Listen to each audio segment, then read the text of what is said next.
I'm Harry Ota. I've been with the Coast Guard Auxiliary just about 5 years. Among other things, I came across the story of Inky the whale, which was fascinating to me. And part of the reason for my fascination is that a number of environmental stories that we tell have tragic endings.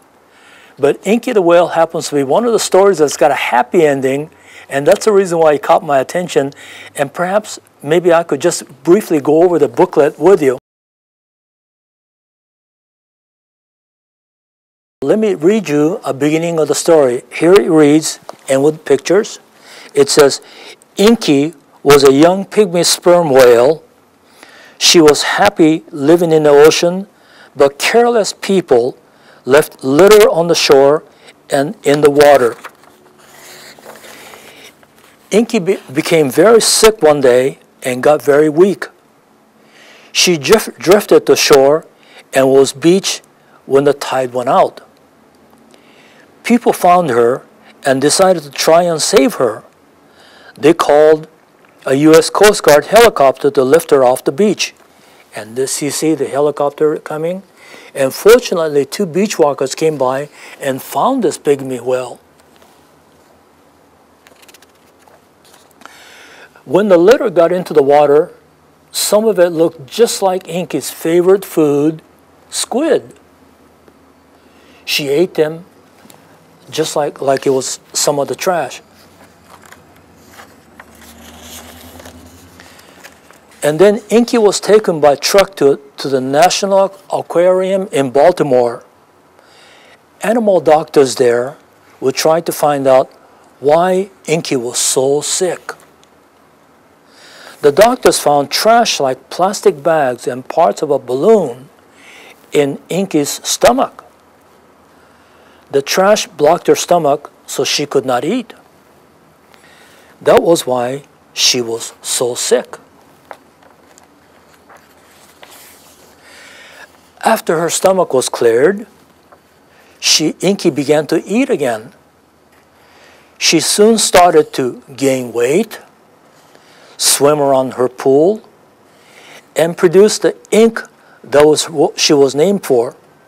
Inky, just like octopus, when she is threatened, releases the black ink so that the prey would not be able to see her, but she had the echo sounding device to be able to locate where the prey is so she could escape in the meantime, and that's why she was named Inky.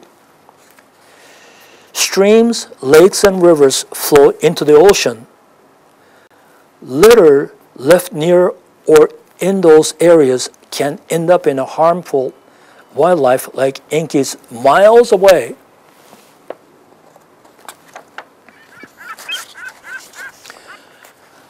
After rehabilitation, now that Inky was well, she was flown to Florida to put on a ship that will release her back up to sea. A monitor, right here, was placed on the Inky, and she was followed to make sure that she was all right. After a few days, the monitor dropped off.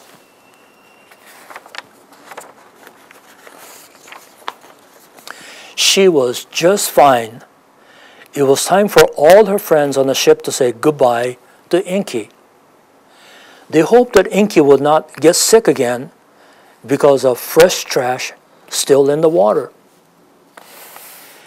Inky was happy to be back in the ocean again.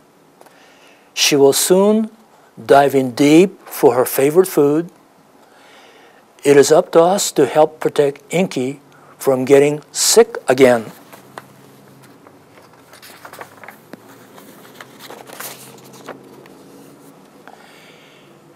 Help Inky find her way to ocean and learn what she can do to protect Inky. Among other things, you could recycle plastic bottles. Don't release balloons into the air because eventually it ends up back into the ocean.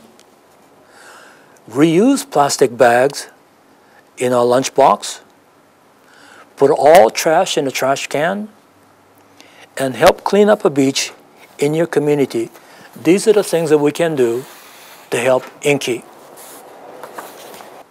Sea Partners is the Coast Guard's environmental education and outreach to the boating community, as mandated by Congress. And because the Coast Guard active duty people are so tied up with law enforcement that naturally the job of educating the public falls onto the Coast Guard Auxiliary volunteers. Because my heart is in the environmental education and protection, it happens to fit me just right. And that's the reason why I'm involved in it.